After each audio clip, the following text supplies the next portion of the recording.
Le chef de l'État provisoire, Joslerme Privert, a mis fin ce vendredi aux consultations visant à désigner un nouveau Premier ministre. Mais André Michel, le coordonnateur général de la plateforme Justice, ne voit pas d'un bon œil les nombreuses consultations engagées par le président Privert. Selon lui, il revient à l'opposition de désigner un nouveau chef de gouvernement. Cette structure politique a proposé Mme Myrlande Hippolyte Maniga. Il faut noter qu'une liste de 10 personnalités a été soumise au président Joslerme Privert par divers secteurs. Le président Privert n'a aucun intérêt pour entrer en confrontation avec la population. C'est conseil ça à Mbali. Je crois qu'il n'est pas capable de faire tout le temps long consultation. Ça fait 8 jours. C'est trop. Ou pas capable de consulter 10 millions haïtiens pour choisir un Premier ministre. Bref, il est temps que le président Privert puisse assumer ses responsabilités, parce que tout le monde attend, tout le monde a veillé. Est-ce qu'après toute bataille nous finissons faire là, c'est le secteur privé pour le mettre Premier ministre, les gens qui pour une franchise, qui pour un intérêt. Est-ce que après toute bataille qui fait là, c'est la communauté internationale qui pour le mettre Premier ministre? Et je crois que le pas bon du tout, la transition est très mal partie, et nous avons entré automatiquement dans une espèce de laisser frapper.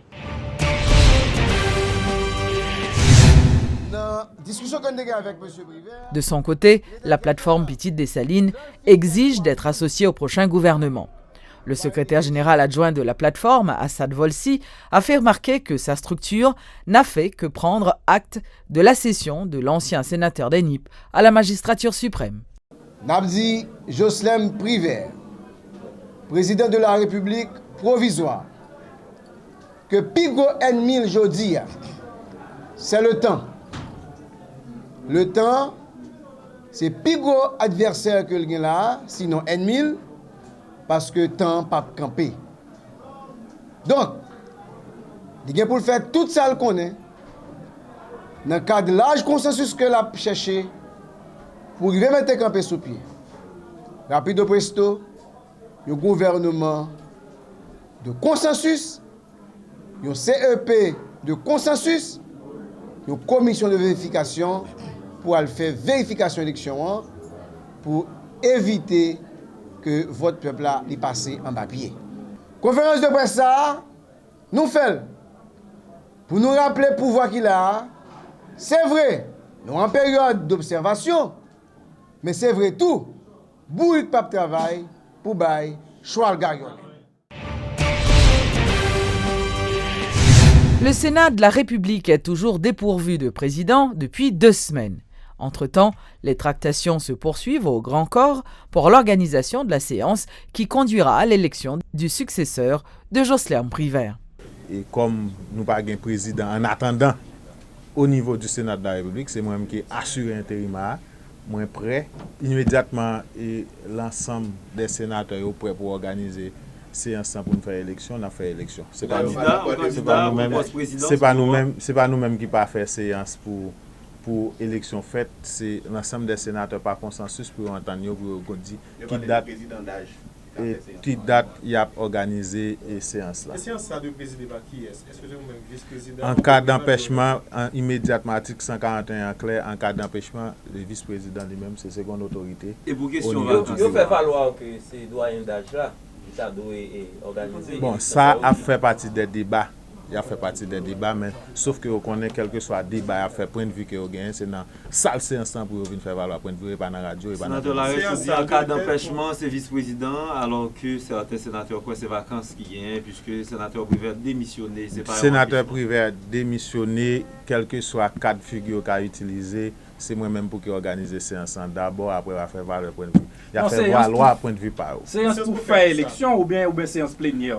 Quelle que soit séance pour faire, qui tu veux faire élection, quel que soit ça à faire, c'est moi pour ouvrir séance. Au cas où minorité a campé sous code red, il va faire avancer quand même. Est-ce que ça peut pas nous bloquer? Bon, parce que au niveau Sénat, parce que ça pas ça même les gains et divergences d'idées, nous pas arriver dans la limite ça. Nous capables de trouver des consensus entre les sénateurs pour que nous organisions ça ensemble. C'est sûr que et non, et c'est vrai que nous avons des groupes, nous sortons nos partis politiques et jusqu'à présent et nous-mêmes, nous pouvons dire que nous-mêmes, nous candidats. Et en ma qualité de vice-président, m'a assuré intérim à Sénat jusqu'à ce que un président qui est élu honnêtement et démocratiquement au niveau du Sénat. Donc, pour le moment, est-ce que le règlement... le président de la République là pour toute consultation? Et moi là, m'attends le président de la République là pour consultation nécessaire en ce qui concerne au regard de l'article 137 de la Constitution amendée. Pas moins de 12 personnes ont trouvé la mort après avoir consommé de l'alcool frelaté. Selon les autorités sanitaires, des spécimens ont été prélevés afin d'en déterminer la nature pour prendre les mesures nécessaires. Information confirmée par le directeur médical de l'hôpital de l'Université d'État d'Haïti. Ce patient est un miraculé. Il a eu la vie sauve après avoir consommé de l'alcool frelaté le week-end écoulé au bas de la ville. D'autres moins chanceux que lui ont par contre succombé vraisemblablement après intoxication. Sur une vingtaine de personnes recensées à l'hôpital de l'Université d'État d'Haïti, pas moins de 12 d'entre elles sont décédées. Le directeur médical de l'HUEH se dit conscient de ce phénomène récurrent, mais s'est gardé de se prononcer sur la nature de cet alcool. On ne connaît pas un laboratoire toxicologique ici. Donc, le laboratoire central là, national là, décidé avec le ministère là, recueillir spécimens et l'ordre pour me prendre 3 spécimens sang et sucre gastrique et urine pour me conserver leur réfrigérateur. Et là que nous avons possibilité pour spécimens ça aller de l'autre côté, eh bien, nous pourrons l'expédier. En attendant la confirmation sur la nature de l'alcool, les spéculations vont bon train. Éthanol ou méthanol, les résultats ne seront connus qu'après l'expédition des spécimens à l'étranger. Le docteur Elsie Chalumeau est la responsable du service médecine interne à l'hôpital général. Il n'y a pas encore de preuves. C'est une probabilité diagnostique d'intoxication. Mais non seulement il y a cette notion que tout le monde sait que c'est le même produit, parce que bien précisé et bien connu, qu'en cas d'ingestion de cet alcool frelaté, les symptômes surviennent déjà dans les 10 minutes ou la première heure. Malaise, vomissement, forte migraine allant jusqu'à la perte de connaissance, tels sont les symptômes d'une intoxication à l'alcool frelaté. Informé de cette situation, le ministère de la Santé publique se mobilise. Entre-temps, le docteur Georges Dubuche, directeur général du MSPP, exhorte la population à la vigilance. On ne peut pas arrêter de boire des potes qui bagarrent parce que c'est alcool lié. Mais parce qu'on prend cet alcool, il faut qu'on soit à boire. Non, mais qui est soit acheté, qui côté le sorti. Nous croyons que c'est toujours des problèmes de comportement. Et donc, nous-mêmes, ça n'a pas essayé de faire, c'est joindre de quoi il s'agit. Et puis, mettons fin à ça, stopper. Donc, nous-mêmes, nous, après, mettons toute attention nous, sur le problème ça.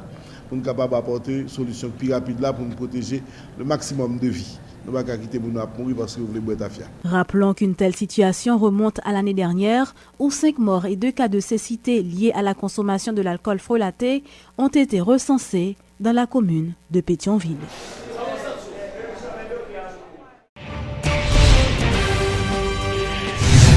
Plus de 800 cas de fièvre Zika sont déjà recensés dans le pays. Une campagne de fumigation a été lancée dans le but de faire face à cette maladie qui gagne du terrain dans les Caraïbes, selon la ministre de la Santé publique, Florence Duperval-Guillaume. Nous connaissons qu'il faut que nous parlions ça en pile. Ce n'est pas parler ça en pile dans le sens pour effrayer les gens, c'est parler ça en pile dans le sens pour nous dire, mais qui ça pour faire pour nous faire la chasse aux moustiques. Parce que le premier bagage là, c'est hygiène avec assainissement et pas permettre que le moustique la multiplier et puis prendre précaution pour le moustique pas mordre. Ça nous fait c'est fumigation. Nous commençons à faire fumigation, mais surtout nous avons fait 380 séances de fumigation pour le dernier rapport que nous avons gagné. Mais fumigation fait surtout au niveau de Carrefour, au niveau Cité de l'Éternel, au niveau d'Elma, nous commençons à faire fumigation. Troisième aspect qui est important dans la question, c'est l'aspect prise en charge. Donc, si on est malade, faut-il bien que soit capable de prendre soin. Les gens qui prennent soin de tête pour contre lui, comme son maladie qui généralement pas handicapante. Mais si les gens prennent soin pour contre tête, nous disons deux bagailles. Pas prendre aspirine, parce que même j'ai dit pour chikungunya, même j'ai dit pour dengue, toutes ces semblent. Toutes ces maladies ça semblent. Donc comme nous pas connaissons ça qu'une sac l'autre, pas prendre aspirine parce que si vous prenez aspirine et que pour votre malheur, c'est pas dit qu'on gagne, c'est la dengue ou gagne, ou capable de saigner, ou capable saigner dans tout le corps. Donc pour cela pas prendre aspirine. Autant que possible, prendre acétaminophène ou bien paracétamol. Ça veut dire ça nous carré le Tylenol là Mais ça, les motrines, non, pas prendre motrine. Parce que il y a une substance là qui est capable de liquéfier sans tout, qui a fait que vous avez une hémorragie. Si par exemple, vous avez un gratté, nous toujours des techniques naturelles là, ou bien on achète lotion à la calamine, ou bien on prend clairin avec l'amidon, ou passer sous lit pour empêcher que le corps gratté pour pas infecter. Et bouton à bien. Et pour les yeux rouges là, évidemment, lavez-moi, évitez que possible.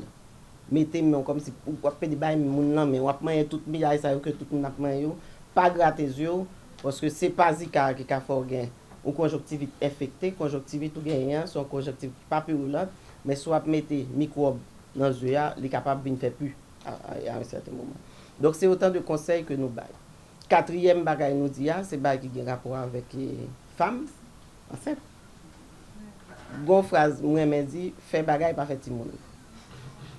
Donc autant que possible, éviter enceinte pendant le moment ça que nous avons traversé là. Jusqu'à ce que nous voyons que l'épidémie réduit, même gens nous réduit avec chikungunya. La vulnérabilité d'Haïti est favorable à la propagation de la fièvre Zika. C'est ce qu'a affirmé le médecin Jean-Claude Desgranges. Un plan d'action d'urgence s'impose en vue d'éradiquer la maladie dans le pays. Le praticien explique aussi que les maladies infectieuses font plus d'1 million de morts chaque année à travers le monde. Ça veut dire que nous avons des problèmes. Premièrement, la maladie n'a plus de frontières.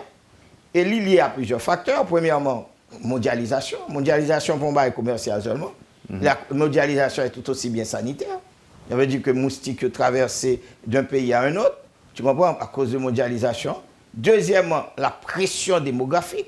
Et non pays tant qu'Haïti, cette pression démographique est très forte. Moun yo fait caler petit tant que ça me connaît. Ça veut dire quoi? Pression démographique là expliquer qu'il y a ce qu'on appelle une augmentation de la densité de la population. Ensuite, ville qui construit de façon anarchique. Tu n'as qu'à regarder Port-au-Prince, le Cap haïtien qui est devenu une grande bidonville. OK? Ou senti que moun y a vivre une sur l'autre. Et promiscuité ça favorise le phénomène ça. Et autre chose, on vivre dans nos pays, côté nous pas arriver dénaturer nature. Ça veut dire que on ne voit pas la main de l'homme dans la nature. Ça me veut dire par là, au pays côté nous avons tendance moustiques, nous vivons en compagnie de moustiques. Et le moustique là, c'est lui qui est agent vecteur là. Et pour le faire, faut faire premièrement l'assainissement, ou un problème d'environnement terrible. Ou un assainissement, pays à nos situations, regardez un peu partout passer, c'est non seulement fatra, mais où j'ai de l'eau stagnante, c'est-à-dire de l'eau qui était dormie, ça veut dire de l'eau stagnante ça, et c'est même de l'eau ça qui facilite que moustique là, gîte moustique là capable pour et là été collé pour venir bon maladie. Donc c'est moustique. C'est l'agent vectoriel là, c'est l'Aedes aegypti, qui sont moustiques. En plus le monde fait Zika là, ou pas sentir, parfois on doit gagner, c'est 1 sur 5 monde qui a développé symptômes. Mon n'a doit un virus dans le sol, mais pas développer aucun symptôme. Par contre, 1 sur 5 individus a développé symptômes. Et chikungunya, que Zika, c'est presque même, c'est 2 cousins d'Iou, et c'est l'agent vecteur là, c'est moustique là, qui transmettent les dons à l'autre. Donc ce qu'il faut, c'est la démoustication.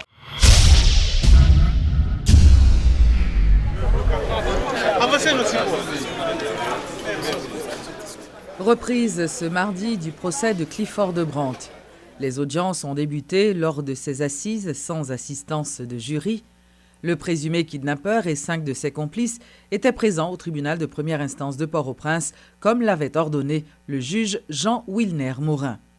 Notons que sur les 20 personnes accusées à l'origine dans le cadre de cette affaire, Clifford de Brandt, le principal intéressé, et 5 de ses complices présumés étaient présents à la première chambre civile de Port-au-Prince pour assister à la reprise de la séance interrompue la semaine passée.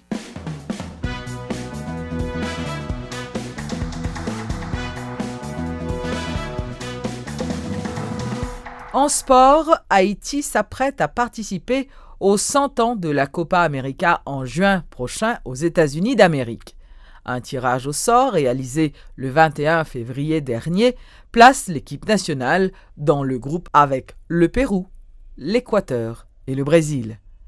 Alors que les Grenadiers se préparent à affronter ces ténors du football, les Haïtiens jouent gros sur cette compétition, un exploit pour la sélection qui n'a pas droit à l'erreur.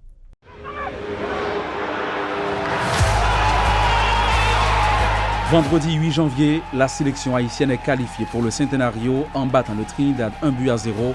C'est l'euphorie en Haïti. Les espoirs sont grands, l'optimisme est au rendez-vous. Dimanche 21 février, le tirage de la FIFA range Haïti dans le groupe B aux côtés du Pérou, de l'Équateur et du Brésil. Et là, le doute s'installe, les opinions divergent. Haïti face à l'une des puissances du football sud-américain, cela inquiète. Même Patrice Neveu n'y échappe pas.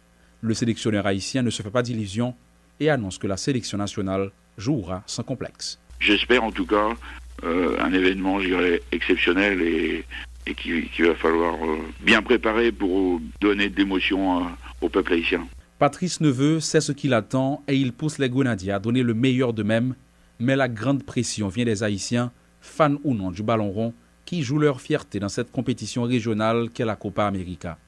Fiers, oui, ils le sont. Ces jeunes port-au-prinsiens sont impatients de voir le drapeau bleu et rouge flotter dans les stades américains. Peu importe, ça côté Haïti est arrivé à marcher, je suis fier moi-même. Je souhaité pour nous bon attaquant, parce que c'est pour l'attaquant nous gagne. Mais que nous gagnons bon attaquant parce qu'il n'a pas privé, parce que nous connaissons bandés, nous bons gardiens, nous bons. L'occasion est offerte à ces Haïtiens de parler d'Haïti en de bons termes. Toutefois, ces amateurs de football ne se méprennent pas. Les Grenadiers ont du travail à faire s'ils veulent faire bonne figure dans cette compétition. Mais peuvent-ils s'empêcher de rêver? Non. Et ce n'est pas cette jeune fille, Paula, qui, entre autres, dira le contraire. Très optimiste. Ça, c'est sûr que nous apparaît très bien parce que Grenadier aurait été Grenadier. Nous croyons et puis nous faisons confiance. Nous toujours mettons notre Haïti à privé. Nous avons le Brésil. À Delma 55, les bases Brésil et Argentine se mobilisent. Il y aura de l'ambiance. Mais cette fois, les séparateurs et le stand porteront les couleurs nationales. Gauthier Antoine, responsable de la base Brésil, et la guerre France, membre de la base Argentine, parlent d'une seule voix. Ils supportent des équipes étrangères, mais leur cœur est haïtien. Tout le monde s'est acheté maillot et sélection, mettez drapeau Haïti à devant partout, chauffer équipe et puis rester mobilisé. Que le pays a accompagné la sélection, ça qui a en pile dynamisme au point de vue psychologique. Je dis, Copa América, ça, bon, tant que grâce à Del va te dire comme ça, pas prêt ni Neymar ni Messi. Bon, moi-même, mais si vous leur demandez quel serait le degré de leur déception si Haïti tombait face au Brésil ou à l'Argentine, ils vous répondront. Si Argentine calme tout, vous comprenez, on va triste. La moitié triste.